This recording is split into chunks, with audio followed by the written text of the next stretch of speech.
Hello and welcome. Thank you very much for taking the time to just listen to me for the next few minutes.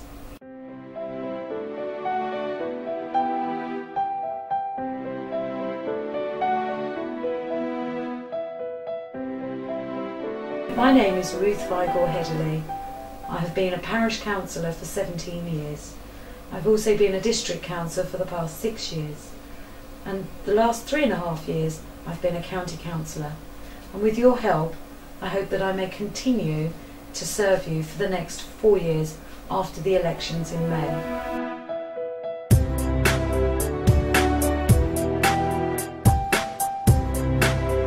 I'm a mum, I have 2 grown-up children, I have a granddaughter.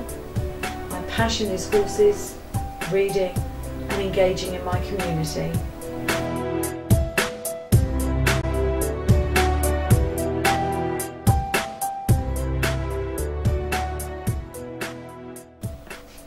After being elected in May 2009, a member of the public approached me. They said there was a clear need for a bus service out of Ivor on a Sunday and a bank holiday Monday. After researching this, it became very apparent that once our bus service closed on a Saturday evening, our residents were stranded.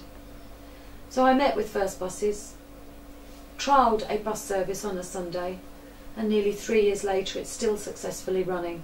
The County Council part-fund this, and so do the Parish Council. Bucks County Council introduced a new policy back last year on homeschool transport.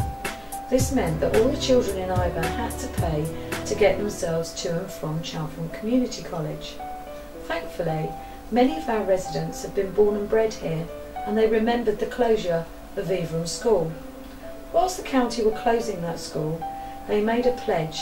They promised that the children of Ivor would never have to pay for transport to Chalfont Community College. Thanks to Lou Wheeler and Heath Fields, who worked incredibly hard going through the archives, they then found this pledge, this promise. This then meant that county could not enforce our children to pay for any home-to-school transport. Sarah Mears from ICC approached me back last July. She was running a nursery school up in Ivor Heath called Tiny Toes. She was being a victim of her own success. She had worked very, very hard to build up Tiny Toes that was going to close when she first took it over. So much so that she needed new premises. So I went to the Evesham Centre and I had a look around. There was ample space for a lovely, lovely childcare day centre. So I approached the Cabinet member, Martin Phillips, and we worked together on creating the best nursery that Ivor's got. There is a facility there for children from 0 to 5 years. It's a beautiful outdoor play area, and furthermore it's brought life back to the Evesham Centre. As you can see, I'm outside the former Cape Board site, which is now known as West London Industrial Park. We have quite a few HGVs that are stored on these premises, and when they actually leave this site, they turn right. And this is where, just here, is where the Buckinghamshire boundary starts.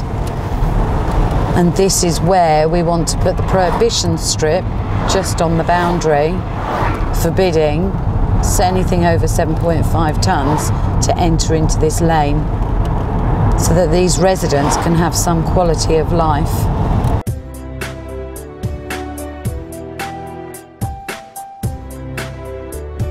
We have a huge crane lorry that's just come through Ivor High Street and down Ivor Lane into this park. This is one of the smaller cranes that our roads are having to endure on a daily, hourly basis. As you can see by the sheer volume of that vehicle, it's causing significant damage to our highways. Hillingdon Borough Council have been approached on numerous occasions to ask them to come to the table to meet, to see if we can come to some arrangement for them leaving another way out of this site.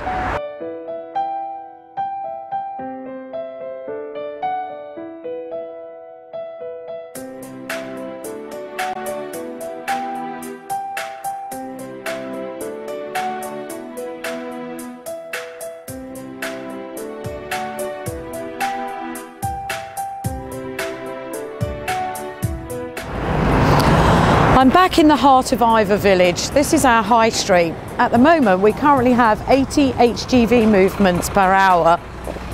The high street is completely saturated with HGV movements. Back in June last year I held a traffic consultation day where I asked many of the residents and the commercial companies off of the Ridgeway Trading Estate, Thorney Business Park and Court Lane to attend this consultation day.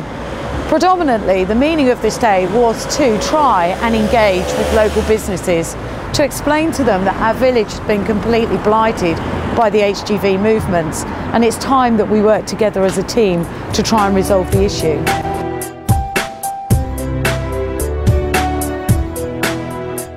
Peter Hardy at Bucks County Council, who is the Cabinet Member for Transportation, has assured me that he's now put a business case together to central government for funding, so that when central government unlocks some infrastructure funding, we are first in the queue to take some money. Provisionally, what I'd like to suggest, and as I'm sure everybody is aware in Iver, is that we need a relief road. We desperately need a relief road to relieve this high street of the additional traffic movements that it cannot possibly take. In the meantime, I've been to see some of the local residents in our high street and asked what they would like to see as safety improvements. As you can see, I've got safety railings now that I've had installed. I've had the Z-Bright lights behind me that are clear and visible to the big truck users so that they can see that there is a crossing in the middle of our high street. The screeching of the brakes is not an unfamiliar sound, nor is it a welcome sound. We have to work together. We have to be a team.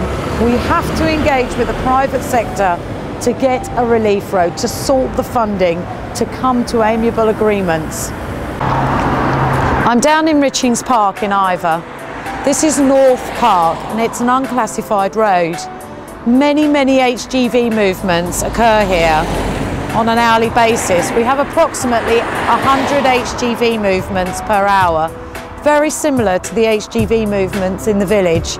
These vehicles are coming into the industrial estates, commonly known to us as the Ridgeway and Thorney Business Park, and sometimes called Lane.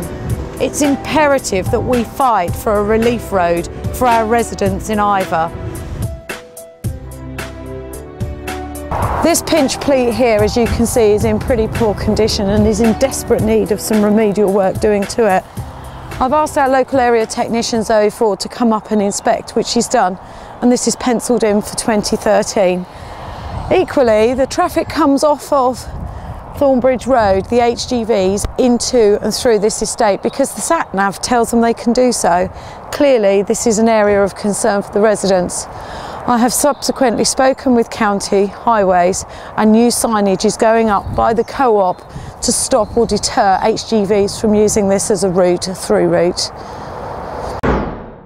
I'm stood up in Iver Heath Fields. These fields belong to South Bucks District Council, and with close negotiations between the Parish Council and South Bucks District Council, we lease them. We lease them for the residents of Iver to enjoy. Behind me and where I'm standing is a little patch that the residents cut out for the dog training club that comes up here on a Saturday.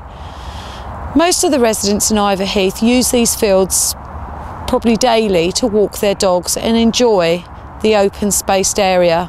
It's imperative, absolutely imperative, that we protect our green belted areas and stick to our green belt policies. The Friends of Iver Heath Fields approached me back last year and explained to me what they did in the way of cutting the footpaths. I was completely dismayed that they come out with their handheld mowers and they walk for miles, 2 of them at a time, side by side, cutting the footpaths. I asked them to consider approaching the local area forum, which I chair, to ask for funding for a ride-on tractor mower, which the LAF has now funded them the money for a sit-on lawnmower.